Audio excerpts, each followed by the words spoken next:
Hey there, welcome to Hacktivate with Dr. Y. This is where we cut through the noise and get real about life. The messy, imperfect stuff we all deal with but rarely talk about. From chasing purpose to burnout and those deep aspirations you've snoozed for so long, or even just navigating the relationships in your life. We're diving into it all here. No rules, just clarity, truth, and making space for the real you. Ready to step into your next chapter? Let's activate together. Hello, Dr. Alison McClymont. Lovely to have you here. It's such a treat having you here. How are you today? Thank you so much. I'm wonderful. I'm absolutely delighted to be on here. Thank you so much. Lovely. So, Dr. McClymont, the topic today is about mom rage. Yeah. And it's a really tricky topic because it's a topic that is shrouded in a lot of secrecy, shame, guilt, and fear because it triggers a lot of things.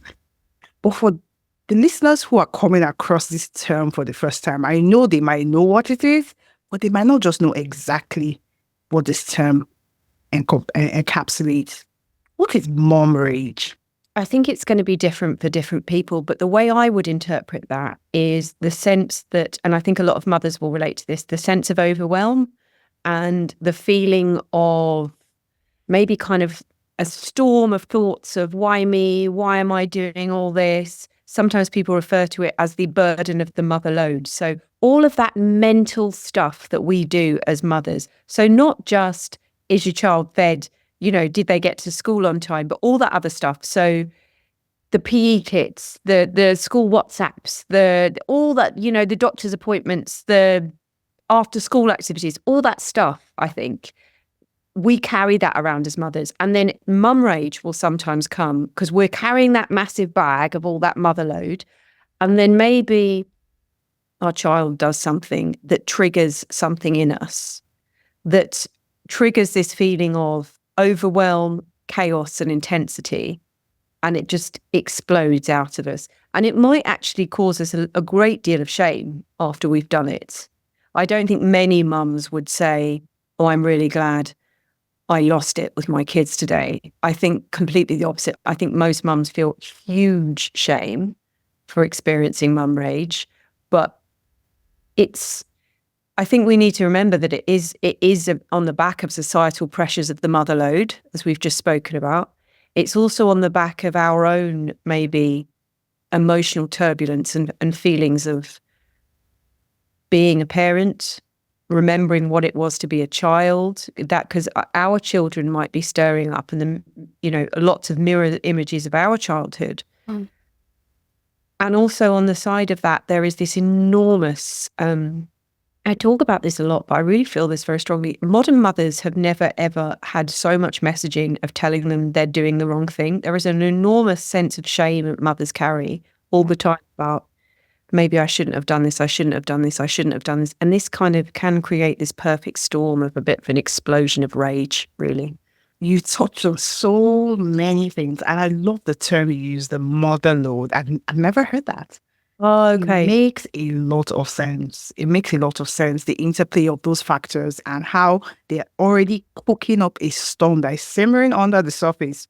And so when people say, oh, she just went from 0 to 100, it's not actually true. Like, she had been at 50 already, possibly. She's been at 80 like all day. I mean, she's had the WhatsApp chat. She's had I had this actually today, I hope you don't mind me sharing this, but I took my 2 girls into school today and I turn up and all the other kids are in different colour clothes. And I'm like, oh my goodness, what have I forgotten? Well, both of my girls are like, Mummy, it's Flag Day. You were supposed to come in dressed as a flag. And I'm thinking, oh my goodness, I'm sure this was probably communicated to me somewhere down the WhatsApp chat. But both of my children are now upset because they're not dressed as the flag. And I'm thinking, my goodness, do I have to go home and get this stuff? And that is a small example of, I didn't get rageful, but I could feel that already like, oh, really? one more thing, and when we think how many times we as mothers, we get those little kind of nitpicking, oh, look at this other thing you forgot.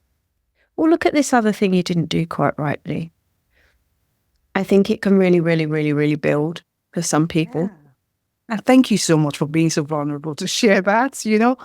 That's the real thing, that inner conversation, the inner dialogue in our mind, the inner critic, and sometimes the audacious outer critics. Sure. Yeah, it does trigger a lot of things. Thank you so much for sharing that. I've had episodes of that as well. I've forgotten to pick my child at the right time when it was communicated that an after school club was cancelled. So I know how that feels. So tell me, what led you to focus on this particular niche in the whole wide field of child psychology? First and foremost, I'm obviously a trauma specialist, and that's what I do. And to be honest with you, before I became a mother, I probably didn't give as much thought to the experience of mothers and maternal mental health, because to be honest with you, as most psychologists train, we are trained in attachment theory, and we're trained in, object relation, all that sort of early childhood developmental stuff. And most of that theory comes with this really heavy-handed message that child mental health is entirely the fault of or the achievement of the mother. And that's pretty widely accepted in a lot of psychological theories. When I became a mother, I realized how, I realized how hard that message is to hear, and how difficult that is to hear. And I saw my friends who maybe weren't psychologists just really getting burdened by the intensity of theories and psychological ideas of, just even around baby sleep, for example. And everyone had read a different book, and everyone was kind of defending their stance, and you could see this was coming from a place of, somebody please help me, because inside I feel like I'm drowning. Yeah. And for me, it just felt so important it felt like the missing piece of child psychology, because I often would sit in, again, I hope you don't mind me giving you this anecdote, but I remember sitting in a play therapy lecture, and who was a wonderful play therapist, and she was saying, oh, this is the psychologically correct way to play. And she sort of then said, and a lot of parents don't know this, so we need to educate them. And everyone was nodding sagely around the room. And I felt like really, really, and probably a bit of mum rage myself, saying, this is not a helpful message to tell parents that, by the way, you're also not playing with your children psychologically correctly. Yeah, that's really disempowering. So I decided, I guess, that it was really important for me to think, when we're talking child psychology, we're talking attachment. And when we're talking attachment, we're talking child and mother. And we can't forsake one for the other. And certainly not in this modern day. There's so much put on mothers now. I even if it's a little one-woman crusade, I feel really passionate that we defend maternal mental health. One woman crusade the thing now, because everybody is doing their own bit to put a dent of good into the world, and somehow all those efforts will coalesce in some, serendipitous way. And that was really the basis of why I contacted you and reached out to you to be interviewed on this podcast, because I noticed you had an alternative point of view to this whole parenting conversation.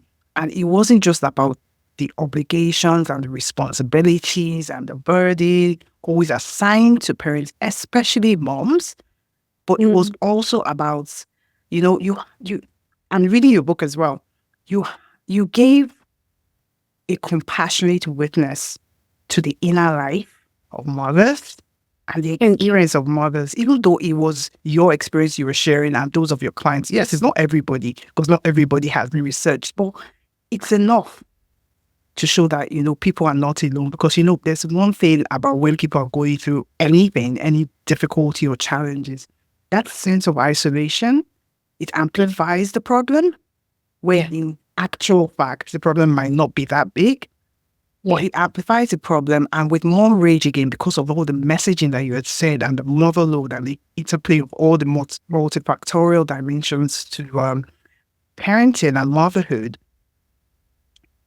rather than seeking out help and support, a lot of women just keep suppressing it and keep dying inside a little each day.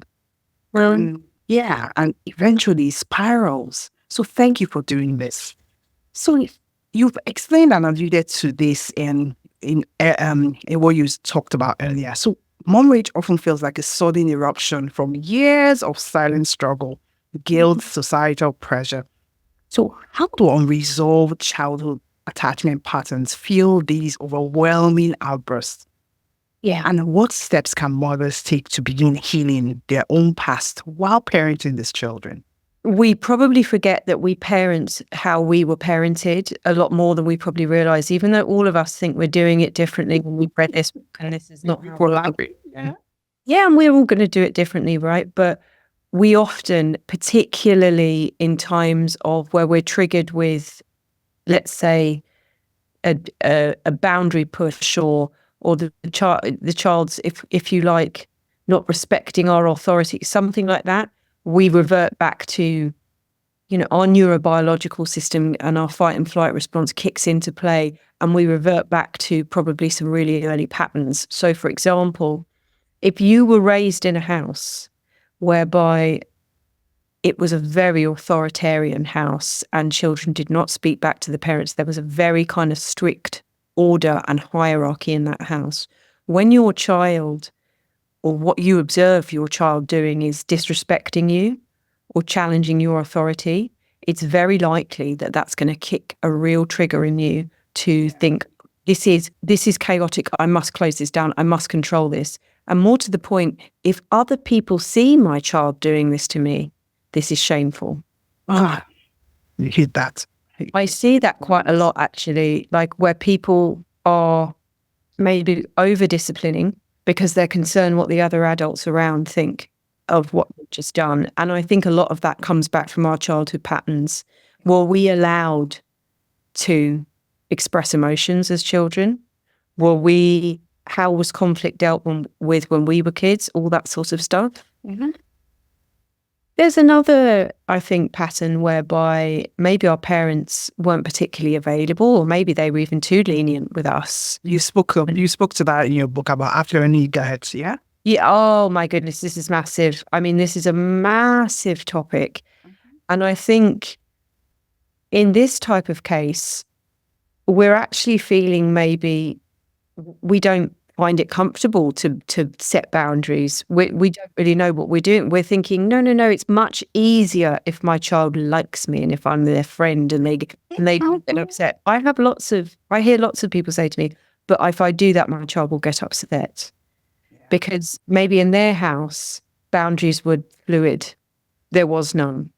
So it's quite uncomfortable for them to set boundaries. Yeah. And the idea of affluent neglect is essentially where we see parents,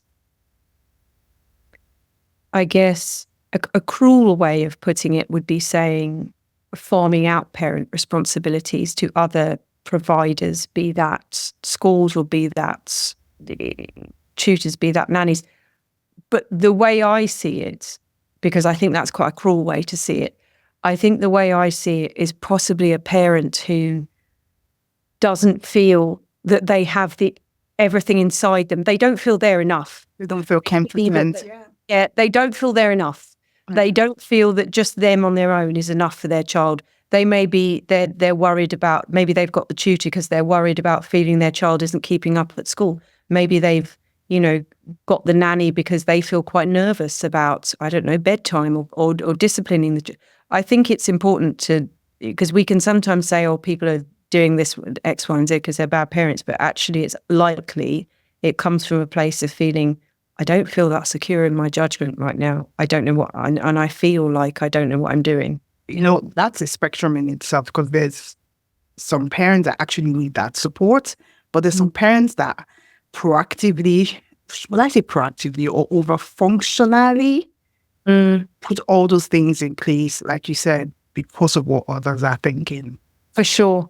What others are thinking. Creating that distance in the relationship and patchy connection between the children. Thank you so much for that. So many busy working, even professional mothers describe feeling trapped in a cycle of guilt, shame, and isolation. Like you started talking about this already. They're constantly fearing judgment of others. And your experience, what's the first step such a mom can take to break free from this mental prison and approach to her emotions with more self-compassion? In the first instance, it can be really overwhelming to feel that people are judging your parenting. Yeah. But look at your child and I guess very simply ask yourself two questions. Did your child know they were loved today, and were they safe? Then if you can answer yes to both of those questions, I guarantee you've done a good job. Regardless of what that was, I guarantee you've done a good job. I think then it's about actually checking in with yourself and saying, are some of these the judgments that I'm taking on, or these feelings that is this about my child? Am I truly feeling worried that they're not doing, I don't know, X, Y, and Z? They're not doing the extra ballet. They're not doing the extra language. They're not the top of the math. Is this truly worry about my child, or is this a feeling of insecurity in me? And I think when it's an insecurity in yourself, then I think it's about asking, why is that insecurity there? And why in particular, sometimes it's worth asking, why in particular those mums? I think it's also, or if it is mums, is it another group of people? Is it teachers? Is it family? What is it about that group that you fear the judgment of? What do you think they're saying about you?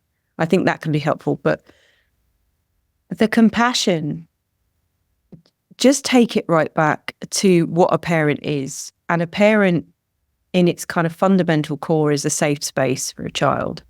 So if your child went to bed and they were safe and you told them you loved them, you did a good job. There really is not, even if no homework was done, everything, the schedule was a nightmare, whatever, you did a good job. Yes. You did a good job. And honestly, I totally concur with that, because in the moment that you really need to silence your inner critic, the simple things actually work. So just even scaling it down to just those two questions, or three for some people, are they alive? It's in terms of keeping the children with their life safe and emotionally supported. It's really important that mothers know that. And in your experience, how many moms have you come across that have this level of awareness to actually dial back and say, what, is it about me? Is it about my insecurities, or is it about my child or the other's opinion? I think very few, because I think mums live in this perfect storm of, if they're working mothers, they've got the job and the emails and the WhatsApps and all the stuff of, well, we've got to succeed there. Mm-hmm. Maybe they're also in a relationship, maybe they're also in a marriage, and they've got all the pressures there of, are they keeping that healthy, happy and alive and as great as it was 10 years ago, whatever. And we've got societal pressures on these mums about, what do you look like? Is the body looking good? What clothes are you wearing? How's your gut health? How's your, all sorts of stuff, right? And then on top of that, we've got this pressure of your child must be a reflection of your parenting. So that's what society tells us. So therefore, how is your child performing? What are they doing? And I honestly think there's no space for mums in all that maelstrom to step back and say, what are my actual values here as a parent? What do I want from this life? Yeah. It's so much messaging. It's the phone, it's the WhatsApp, it's the social media, it's the school gates, it's the work. It's so much messaging and judgment. Now, let's get into the actual moment where the emotions come spilling out. When a mother feels herself on the edge of mom rage, how can she separate her child's behavior from her own unmet needs or past trauma and find ways to calm herself in those critical moments? I think it's sometimes it's about really, even if it's momentary, just asking yourself, is this important? And I think that applies to so many things in a sense that we in the moment, we might think lots of things are important, but is this going to be important in 2 years' time? What lesson am I teaching here? And if it really is just a sense of, I'm just annoyed that they've challenged my authority, is there a different way to deal with this? If it's something that they've broken, I'm going to give an example. If they've stolen something, right? That's important. That's an important value lesson to instill, and that's a fight worth having. That's worth it, right? Because that is a lifelong value. This is not something we do. If they have done something that is, maybe they were slow to do their homework. Maybe they came and sat down. They had a bit of a face on when they were doing their maths homework. They're kind of doing it, but it's all a bit. Or use their muddy boots on. Yeah, it's all a bit petulant. Is that important? Well, you might want to point it out, sure, if they're being directly rude to you. But if not, if they're just having their own little moment, no, probably not. The muddy boots again. You could mention to them that actually it's disrespectful to me because I need to clean this up. But you could also then encourage them to help you clean it. But my point being is it's about standing back and going, what do I want to teach here? And is this an important lesson? Because I think when mum rage happens, we never take a step back. We allow all that other stuff to just become about the muddy boots becomes about the day you've had, you know? Mm-hmm. And actually, it's not about the muddy boots. It's about that thing that happened at work. It's about that WhatsApp message. It's about whatever it is, that challenge you're having with your partner. But when we make all that about the muddy boots, then we get mum rage. Yeah. Yeah. And like I call it the bite your lip ministry. Oh, yeah. Back and just bite your lip and just like pausing. Because that pause just really kind of like pattern interrupts emotional dysregulation.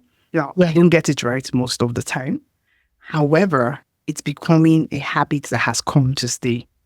Pause and stand back. Because when you pause, you actually allow yourself process some thoughts as opposed to just following through on the automatic negative thought spiral. So yes, and it's a message I want anybody listening to really double down on, pausing and standing back.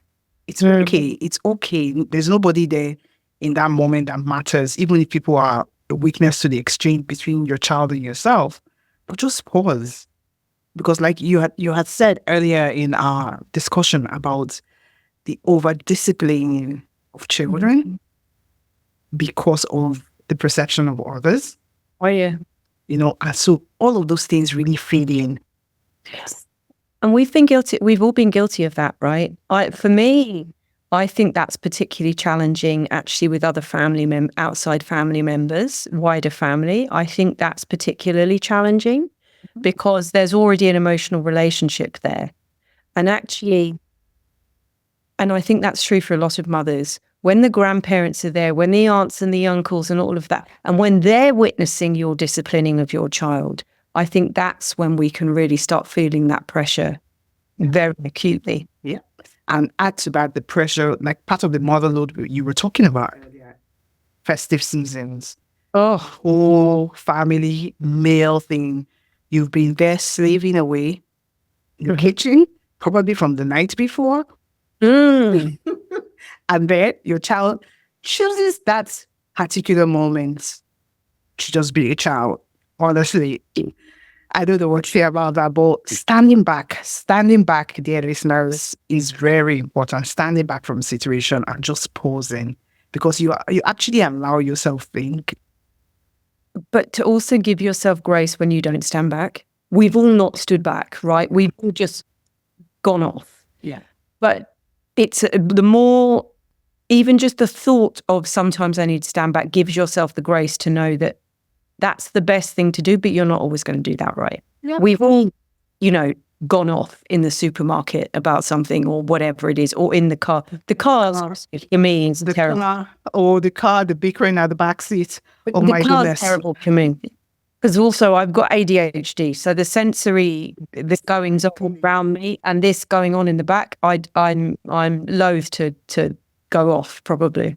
Honestly, before we move, most mornings I give a little lecture about how mommy needs to concentrate, and I have a thing about roundabouts. For some reason, I still keep missing my turns, even when my map is on. So mommy needs to really concentrate. And the other day, my son felt it was very important for him to click on the alternative routes. Oh my goodness. So that was so quiet. I just took a big breath in. I couldn't even believe it, but I was like, we're still going to get to school on time, because we're like 30 minutes out. And he was like, Mommy, you were so calm. Can you imagine that? I was like, oh my God, have I been such a raging Paul?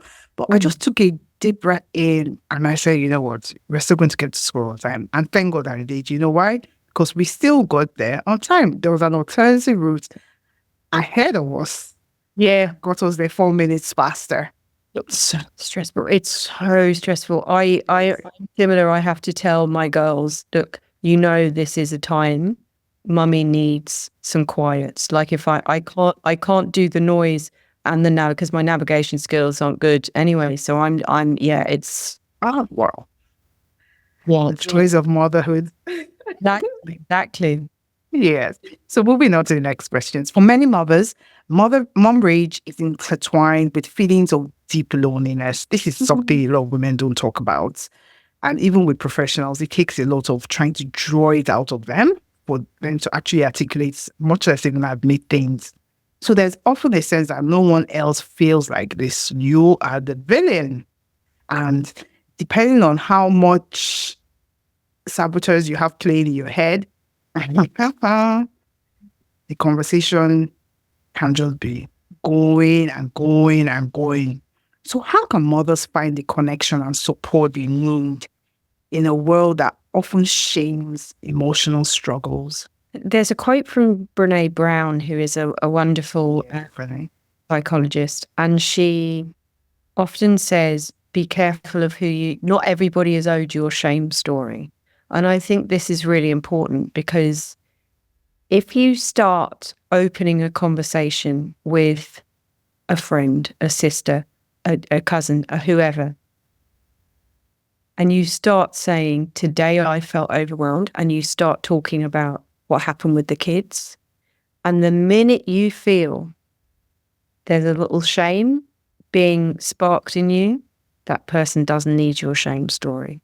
But if you feel a true sense of they're listening, they're resonating, even they're sharing, that happens to me, then you're building a connection, and that's a safe space. Yeah. Because I think what can be even more lonely for some mums, because I see it happen sometimes where they're trying to reach out and share vulnerabilities, and then due to that other person's internal feeling of, oh, this vulnerability sharing, this scares me, so I need to shut this whole thing down. So I need to either say, oh, I don't do that, or have you tried, or fixing the subject. Yeah. All of those things. Then actually that mum that tried to share that vulnerability, she's even lonelier now. So I think we need to look for connection and look for community. Really find where you feel comfortable, even if it's online, if it's reading about stuff, but look for things that make you feel heard and safe. The minute you feel that inner shame being triggered, this isn't a safe place to share that story. And you think that can be quite hard, because that might be one of our best friends, actually. It doesn't mean they're a bad person. It just means something's going on for them in reaction to you sharing this vulnerability.